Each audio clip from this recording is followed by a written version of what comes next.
Приветствую, земляне! У микрофона Планета, а это новый ролик по игре Watcher of Realms. А данный ролик будет посвящен тесту и обзору новой героини, которая в скором времени уже посетит сервера первопароходцев и глобала. Это Пепельное Пламя Янус Грисмор. Посмотрим с вами, куда заходит данная героиня, что она вообще из себя представляет, какие у нее навыки, пробудозависимая ли она, и попробуем с вами решить, стоит ли ее крутить. Присаживайся поудобнее, начинаем после небольшой рекламы. Эй ты! Да-да, именно ты! До сих пор не знаешь, как задонатить в игру или пополнить Steam быстро и выгодно? Сегодня это не проблема, ведь есть Donatов.net. Подписка на сервисы, изобилие популярных игр, все собрано на одном сайте по самым лучшим ценам. Ты можешь быть уверен в выгоде операции, ведь она дешевле, чем в самой игре.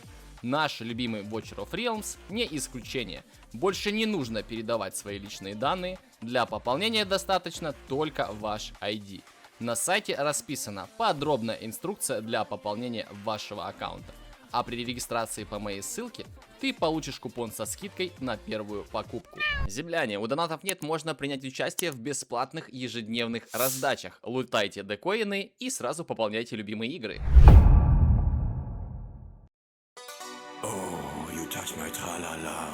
Земляне, мультика у данной героини нет, но ей он походу и не нужен. Посмотрите просто, насколько просто прекраснейшая моделька в игре. Это один из лучших, чуть ли, наверное, даже лучшая героиня, ну, по внешнему виду. Прям руки на стол, как говорится, очень красиво выглядит. В общем, смотрим. Янус Грисмор — это у нас маг с магическим типом урона, как ни странно. Принадлежит она к фракции Адского Взрыва. И видим, специализация у нее — это магическая атака по одной цели, призыв, рассеивание, то есть она с атаки рассеивает, и противовоздушный урон, поэтому мы понимаем, что воздух она бьет. То есть, как вы видите, ее базовая атака, радиус вот такой вот, блок 1 единица, стоимость 19 единиц и время повторного размещения 60 секунд. Теперь давайте посмотрим подробности о герое более детальные. На 60 уровне у нее не добавляется ничего из ее дальности атаки базовой. Смотрим. 11148 здоровья, 5132 атаки, что является очень даже неплохим таким показателем, как для соло мага, так как написано, что она маг атака по одной цели. Защита 768 единиц, сопротивление магии 2340. Так, стоимость, это все мы с вами проходили. Интервал атаки у нее 3 секунды, что есть не самым таким коротким, да, показателем интервалки. Скорость атаки сотка, шанс крита 0, 150 крит урона плюс 5 за счет фракции. Эффект исцеления и восстановления ярости ей не нужно у нее по нулям. Автовосстановление ярости 14, спасибо, это приятно. Восстановление ярости при нанесении базовых атак десятка, круто. И восстановление ярости при получении урона 6. Давайте посмотрим с вами, сравним. То есть у нее 5143 атаки и 11 с копейками здоровья. Давайте посмотрим, какие у нас вообще магии. Соло магии есть в игре. Спускаемся, вот у нас есть защитники. И после стрелков обычно идут маги. Вот. Соло маги, давайте сравним с кем. То есть у нас соло мага — это Ноктюрн. Старый очень герой, то есть 4600, 9600. То есть по сравнению с Ноктюрном базовые характеристики очень даже неплохие. Давайте даже с Лордом сравним, посмотрим. То есть вот плюс-минус, как у Насти, у нее базовые характеристики. Так напомню, Настя — это у нас супер жесткий маг в одну цель. 5300, 12000. И это Лорд. Поэтому как не для Лорда, то очень даже неплохие показатели у Янус Грисмор. Вот, она у нас тоже соло маг. 4500, 10500. Ну, то есть видим, что плюс-минус очень даже неплохие показатели. Давайте еще сравним с Лирой. 4600, 10800. Ну и напоследок давайте сравним с Алистером. То есть судья, вроде бы как будто бы должно быть больше, да. Вот видите, 5248, 13680. То по сравнению с Алистером, конечно же, Янус чуть-чуть уступает. Но, тем не менее, очень даже кошерные у нее базовые характеристики, если честно. Так, давайте теперь знакомиться с ее навыками. Первый — это талант. Призывается яйцо Феникса. То есть яйцо Феникса — это у нас призывное существо, которое получает 100% характеристик хозяина, захватывает плитку, может блокировать цели одну штуку, находясь на земле. Но яйца хрупкие, их можно разбивать, они реально разбиваются, там, к примеру, на бездне вообще не живут. Поэтому здесь важно понимать, можем ли мы как-то повлиять на то, чтобы яйца очень быстро вылуплялись. Через 15 секунд выводится существо Феникс. То есть мы понимаем, что 10 секунд, через 10 секунд появляется яйцо, и через 15 секунд после появления яйца у нас появляется Феникс.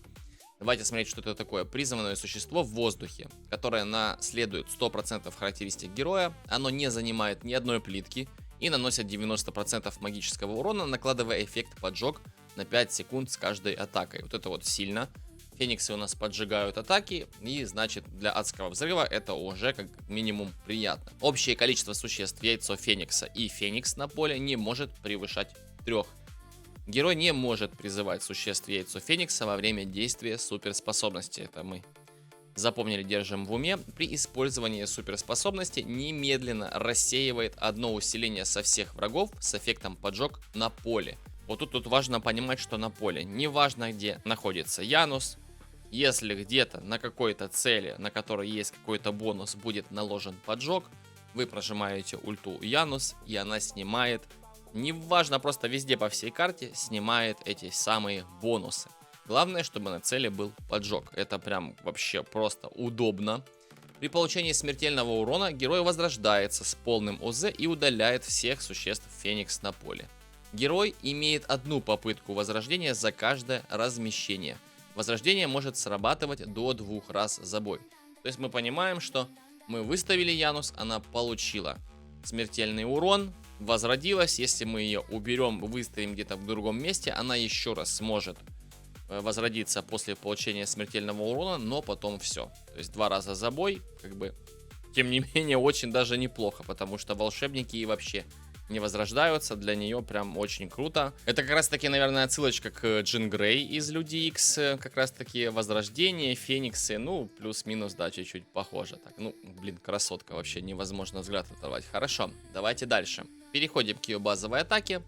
Радиус мы видим, 120% магического урона одному врагу, когда общее число существ яйцо Феникса и Феникс на поле достигает предела. Базовая атака поражает одного дополнительного врага, то есть мы уже понимаем, что мы якобы не соло маги, а уже дабл маги. И накладывает эффект поджог вместе с Фениксами. То есть это опционально очень круто. Нам надо накладывать поджоги, чтобы снимать бонусы. Все. Янус у нас становится тоже поджигателем, и как бы приятно, спасибо. Итак, следующая ее пассивка — это разжигание. Яйцо Феникса поглощает один эффект поджог у врага в пределах 3 плиток каждые 1 секунду и сокращает время своей инкубации на 3 секунды. То есть мы помним, что время инкубации у нас 15 секунд, но за каждый поглощенный поджог на 3 секунды быстрее, поэтому если яйцо Феникса будет поглощать поджоги всегда, он просто там почти сразу моментально вылупляется, этот Феникс. После того, как яйцо Феникса выводит существо Феникс, увеличивает пробивание последнего, а именно Феникса, на 15% за каждый поглощенный эффект. Поджог складывается до 3 раз, то есть мы понимаем, что если 3 поджога у нас Феникс поглотит, то есть это минус 9 секунд к его инкубации, то он получит 45% пробивания. Каждый заряд увеличивает пробивание героя на 8%, когда она поглощает существ Феникс с помощью суперспособности. Земляне, смотрите, какая ситуация. Здесь вот есть приписка. Этот эффект удаляется после окончания действия суперспособности. То есть мы понимаем, что если чуть-чуть подумать, как работает вот это вот условие, оно само себе противоречит. И по тому, что здесь написано, работать никак не может. Так вот, здесь ошибка локализации. И разработчики ответили, что после того, как Феникс у нас поглощает поджоги, во время ультимейта у нас за каждый поглощенный поджог именно Фениксом, сама по себе Янус также получает пробивание, вот эти 8%, до 5 стаков получается 40% пробивания за 5 поглощенных поджогов Фениксами. Вот именно так это работает. Получается, данный эффект у нас пропадает после того, как заканчивается суперспособность, поэтому разработчики пообещали, что на релизе, по крайней мере, должно будет локализация это быть правильной. Двигаемся к следующей пассивке.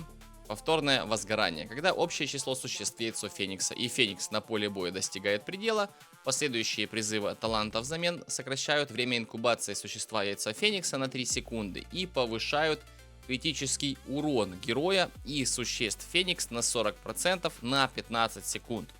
То есть повторное вот это возгорание, его видно на поле боя. Они так бликают все вместе с Янус, и над ними значок крит урона появляется, поэтому плюс-минус отображение есть. К сожалению, никаких индикаторов в поле бафов конкретно героини не отображается.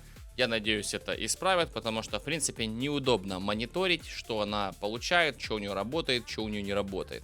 То есть здесь бы тоже было бы удобно, если бы разжигание также показывало стаки, которые она получает пробоя в ее баф-баре, а так ничего из этого не видно. Хорошо, давайте теперь смотреть ее ультимативную способность. Это пепельный детеныш. Радиус атаки ульты у нее такой же, как и базовой атаки, применяется вручную. Урон базовой атакой. То есть здесь, видите, есть как раз таки теперь отметка, что это урон базовой атакой. Поэтому мы понимаем уже якобы заранее, что адский рев на данной суперспособности должен работать отлично. При активации суперспособности, если на поле есть не менее двух существ Феникс, увеличивает урон героя и существ Феникс на 110% за каждое существо Феникс. При этом каждая атака совершает отскок один раз и накладывает дополнительные эффекты 3 поджога. А после окончания действия суперспособности все существа Феникс удаляются с поля боя. В противном случае немедленно завершает суперспособность, выводит всех существ Яйцо Феникса на поле боя и призывает до 2 дополнительных существ Яйцо Феникса. То есть бывают такие ситуации, когда в начале боя вы ее выставляетесь, потому что, смотрите, здесь у нее 400 ярости. При выставлении она сразу же получает, ульта стоит 700. Яйца там не успеют даже вылупляться, вы прожимаете ультимативную способность. Там буквально одно яйцо у вас на поле боя. Сразу же она выводит Феникса и кидает на поле боя еще 2 яйца. Феникс кидает поджоги, яйца начинают эти поджоги поглощать и также очень быстро вылупляются. Длительность ульты у нее 20 секунд, и во время ульты она бьет, достаточно так, очень сильно. Все, с навыками разобрались, погнали смотреть ее пробуды. Первое пробуждение снижает интервал атаки героя и существ Феникс на 20%. Обалдеть, это самая жесткая пробуда из всех ее пробуд на самом деле. И благодаря первой пробуде очень неплохой такой скачок урона у нее происходит. Погнали смотреть вторую пробуду, и вторая пробуда у нее уникальная по своей сути, потому что здесь нету 300 атаки к базе, а здесь при размещении немедленно призывает 3 существ Феникс. Просто ставите ее, бабах, все, 3 Феникса у вас сразу же на поле боя стоит, почему бы и нет. Очень даже круто, можно сразу же накладывать поджоги, снимать бонусы. Это особенно полезно будет где-то на подземелье снаряжения 3, сразу же снимать огромное количество щитов на этих пузатых демонах. Хорошо, третья пробуда. Когда существо Феникс погибает, немедленно восстанавливает 8% ярости героя и с шансом 50% немедленно призвать одно существо Яйцо Феникса. Эта пробуда на самом деле такая достаточно рандомная. Уже в таблице теста вам покажу, насколько она рандомная, но есть плюс-минус среднее арифметическое значение за большое количество заходов, поэтому, не сказать, чтобы прям критично, но элемент рандома добавит, потому что в некоторых проходках, если она будет зависеть у вас вот от этой приписки, то у вас 50% шанс просто-напросто перезаходить огромную кучу раз. Хорошо, четвертое пробуждение, 8% пробивания, странно, лучше бы дали ей на самом деле, у нее очень много пробоя своего, и бы лучше бы здесь по дизайну, скиллов, лучше бы было бы дать ей 300 атаки к базе. Пятая пробуда. Это ультимативная способность у нас усиливается. При срабатывании суперспособности наносит 600% урона один раз нескольким до 3 врагам в пределах дальности с эффектом поджог. За каждый один эффекта поджог на цели урон увеличивается на 5% вплоть до увеличения на 50%. Это мы понимаем там условно на каком-нибудь Симрахе, если мы будем использовать каких-то поджогов. И как раз таки за счет поджогов на 5-й пробуде она будет очень сильно буститься. Но как будто бы для Симраха ей и без пробуд достаточно сил, чтобы просто разорвать ему лицо. Ну и теперь, земляне, переходим к таблице тестов. Вот, пожалуйста, как вы видите, адский рев, магия души, нескончаемый гнев, катаклизм, песнь ада и фракционное кольцо ада в катаклизме также было протестировано. Нескончаемый гнев, просто посмотрел финальный урон, сразу скажу, что урон ужасный. Песни ада плюс-минус там же, где и нескончаемый гнев, урон ужасный. Самый лучший результат она показала с фракционным кольцом песни ада. Как вы видите, 73 миллиона урона. Сейчас я вам отмотаю. Вот 73 миллиона 190 урона. И плюсом очень даже хорошо показывает себя адский рев. Не обращайте внимания на то, что магия души набила чуть-чуть, ну почти так же, да, как адский рев. Потому что здесь на 63 атаки больше, чем у адского рева и у катаклизма, поэтому такая вот цифра. То есть, если мы дадим сюда 63 атаки, хотя бы здесь было бы уже 72, а то и 73 миллиона урона. Поэтому плюс-минус смотрим, что адский рев в большинстве своем вы захотите на нее одевать. В общем, какая суть? Адский рев, в принципе, собрать будет проще, но если у вас будет фракционное кольцо и хороший катаклизм, то, наверное, это будет самый лучший выбор. Но смотрите, какая ситуация. То есть ей надо всегда бить.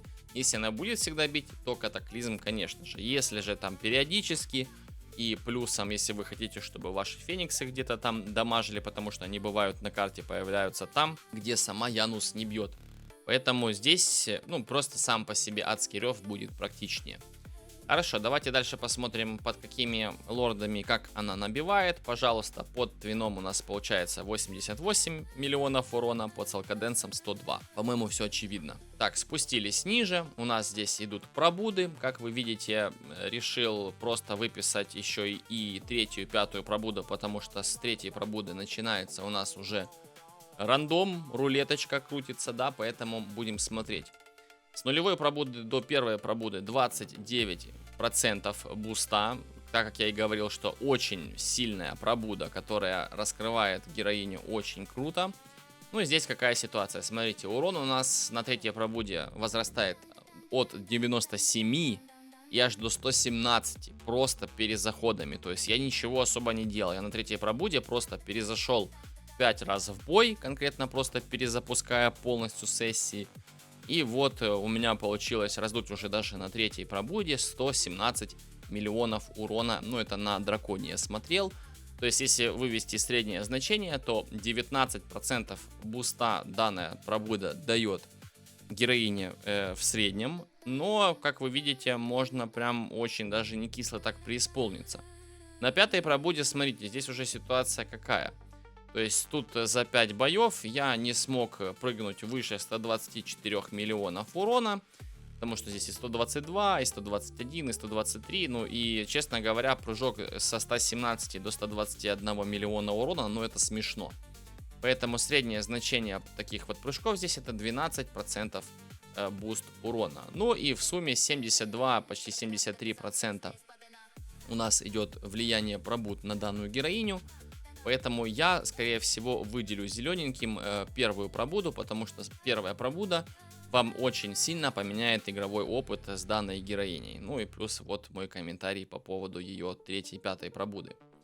По поводу артефактов. Слеза сумерек не иначе, потому что героиня накладывает поджоги. Поджоги зависят от атаки заклинателя. Никакие ярость небес со своими критуронами никаким образом не могут конкурировать со слезой сумерек. Ну что, земляне, с таблицей ознакомились, теперь давайте же подведем итоги по билду.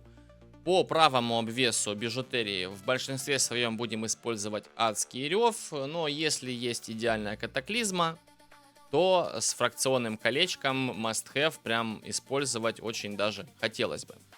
Хорошо, дальше. По левому обвесу злая месть. Можно еще плюсом выбрать и воеводу, если мы планируем наносить больше урона от самих поджогов, потому что здесь атака у нас бустится. Да, то есть вот такие вот моменты. Именно идеальный обвес — это злая месть, либо же воевода, адский рев или катаклизм с фракционным кольцом. Все остальное не очень хочется. Если вы в начале своего пути, вы новичок, то мы используем бедствие. Можно посмотреть еще дикую мощь в меньшей степени. Ну и на крайняк уже вихрь. Чисто просто 75 скорости атаки накинули. Почему бы и нет, неплохо. Хорошо, по поводу правого обвеса, если мы в начале пути. Нам в начале дают такой сет, называется он Рок. То есть по пути волки забираем его, повышаем урон по одной цели. Почему нет? Если же уже по чуть-чуть посильнее хотим раскрыться, то это ночной ужас. очень даже неплохо себя покажет. Ну, можно еще взять мудрость. Ни в коем случае не одевайте свет проклятия, потому что он в основном для массовиков. Поэтому для нее такого сильно не будет хорошего эффекта. По артефакту слеза сумерек. Если же у нас слезы сумерек нет, то вещица из белой башни очень даже неплохо раскроется. То есть давайте покажу вам, если вы не знаете, как она выглядит. Давайте зайдем. Вот, пожалуйста, вещица из белой башни. Это такая вот сферка, которая повышает атаку. Если нет рядом союзников, то повышает скорость атаки. Но фениксы будут вылупляться рядом. Вот этого буста вы не увидите. Поэтому чисто просто бустим атаку в начале, но стремимся к слезе сумерек. Что по поводу контента, где она играет, по рецензии самих разработчиков, это у нас третья подземка, потому что там нам нужны герои, которые умеют снимать бонусы, да и вообще в целом везде, где нам нужно снимать бонусы, данная героиня играет отлично. То есть это симрахи какие-нибудь, ну и больше вроде бы особо такого мне ничего в голову и не приходит. Напишите в комментариях. Кстати, я думаю, что в роковой башне или в башне обмана, где нам нужно снимать бонусы с вот этих вот пузатых демонов с 35 по 40, она тоже очень хорошо туда зайдет, потому что в принципе там играет Талин, Кигири. Единственный минус данной героини это то, что у нее нужно условие для снятия, то есть без поджогов она бонусы не снимает, поэтому имейте это в виду. Если у вас нету поджогов и у нас она в одном экземпляре будет только их накладывать, ну, такая себе ситуация, потому что иногда бонусы могут накладываться там, где Янус не стоит, и вы как будто бы не сможете снимать бонусы, если берете только ее одну. Вот, пожалуйста, подземелье снаряжения 3, 11 этап. Сейчас продемонстрирую вам проходку, которая была с Янус на первой пробуде. И посмотрим с вами характеристики урона, который она нанесла. То есть, пожалуйста, начинается бой, мы расставляемся с Неджи. У Неджи есть такая отличная способность накладывать поджоги со своей ультимативной способности всегда и на все цели, которые заходят в радиус ее действия. Поэтому у нас нет вообще никаких проблем с наложением поджогов и выполнением условий для того, чтобы Янус снимала бонусы. Это очень на самом деле приятно, что с Неджи конкретно у них есть сочетание. И смотрите, какая ситуация. Здесь в центре это идеальное место, где мы будем ставить Янус, потому что она тогда наносит огромное количество урона. И здесь больше проблем, конкретно с сетапом через адский взрыв. Здесь выдержать самого Кигири, чтобы он жил. Потому что конкретно в данной проходке я ее закрыл на 2 звезды, просто из-за того, что у меня умер Кигири и 2 Никсы прошли в кристалл. С центром, в принципе, особо никаких проблем не испытывал никогда. Здесь дал забрало безумие Неджи, чтобы через него скелетики не проходили. Ну и сама Янус очень сильно наваливала. Поэтому смотрите саму проходку, встретимся с вами в конце уже и посмотрим итоговые цифры урона каждого героя на этой карте.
Виктори, да, 2 звезды. Обидно, конечно, что Кигири умер, но как будто бы, если его держит одна Гвендолин, он априори никак не выживет. Смотрите, какая ситуация. 155 миллионов урона. Давайте даже отнимем отсюда эти 30 миллионов, потому что она здесь на первой пробуде будет 125.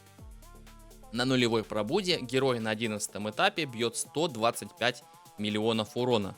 На секундочку, 140 миллионов урона здесь нанес 5-й Неджа. Честно, показатели урона у нее очень сильные, она достаточно много набивает. Не буду показывать вам тесты на драконе, потому что, ну, она и на драконе, она, ну, на 4-м кошмаре просто очень много урона вносит. На бездне она играть не будет, потому что фениксы у нее там погибают. Неважно, да, она вызывает фениксов с ультимативной способностью, но я бы не сказал, что она прям нужна, да, на бездне.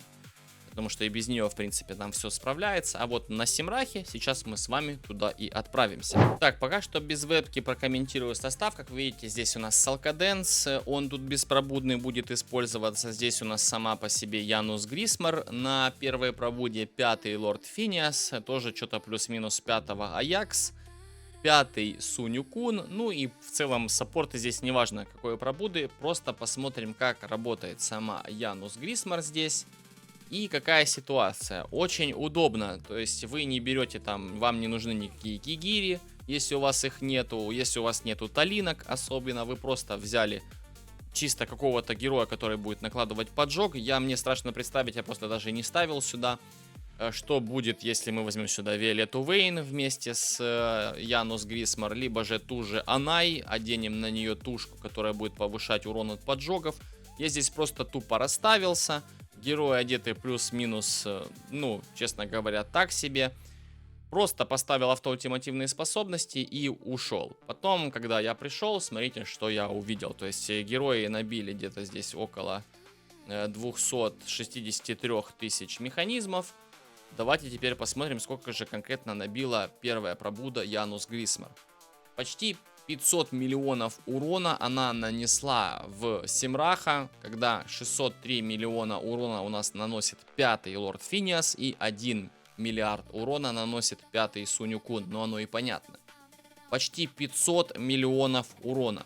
Первая пробуда. Ну даже давайте отнимем, если пересчитаем еще там на 11 этапе у нее не 20%, а 30% буста первой пробуды, то ну минус 120, да, тут минус 150 миллионов урона. Даже если мы отнимем, то это будет 330 лямов урона, и она все равно будет бить лучше, чем Салкаденс. Ну, честно скажу, что достаточно неплохо героиня может бить в соло-таргет. Ну что, земляне, давайте теперь быстро оценим ее на другом контенте, потому что плюс-минус уже по героине все понятно. По поводу рейдов. Первый, второй, третий рейд я ее здесь абсолютно не вижу, даже на третьем рейде. Ну, честно, там у мобов и у босса неплохой такой резист к магическому урону не нужна, а здесь просто нужны массовики. Ну, честно говоря, может быть, до 21 этапа на рейде снаряжения 2 она там что-то со своими фениксами и поделает, но для начала они должны вылупиться.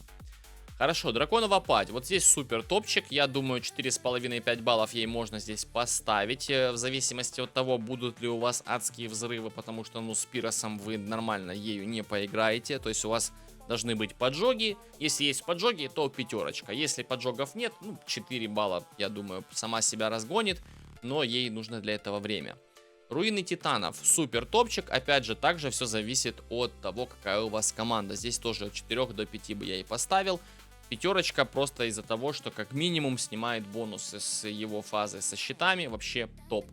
Башня обмана. Ну, 4 я могу поставить. Не везде она тут нужна. Но там, где нужно снимать бонусы, я однозначно уверен, зайдет. Чертоги иллюзии Малрика, честно, не вижу ее здесь вообще. Если бы у нас здесь были вулканические сердца, и здесь можно было посмотреть. Но на глобале их нет, поэтому и говорить о них смысла нет. Подземелье снаряжения 1, 2 и 3. То есть подземелье снаряжения 2, какую-нибудь магическую волку, там условно до 10 этапа, я думаю, она спокойно будет справляться, убивать одна. Ну а с 11 по 13 этап во втором снаряжении, я думаю, ей здесь уже нужна будет команда. Ну и в принципе там, я думаю, тоже сможет себя показать однозначно. Поэтому тут бы я на ней крест не ставил. Она опционально до 13 этапа в состоянии убивать магическую волку со своими фениксами. Хорошо, подземелье снаряжения 3. По поводу ее нанесения урона я ей ставлю здесь 4. Ну, можно поставить 4,5. Единственное, что вот фракция ее смущает, потому что если мы берем фракцию адского взрыва, у нас нет никаких дополнительных опций, чтобы обеспечить жизнь Кигири. Если бы эта опция позволялась, тогда бы можно было смело ставить 5, потому что в центре она на пару с Неджей просто вообще не оставляет шансов мобам.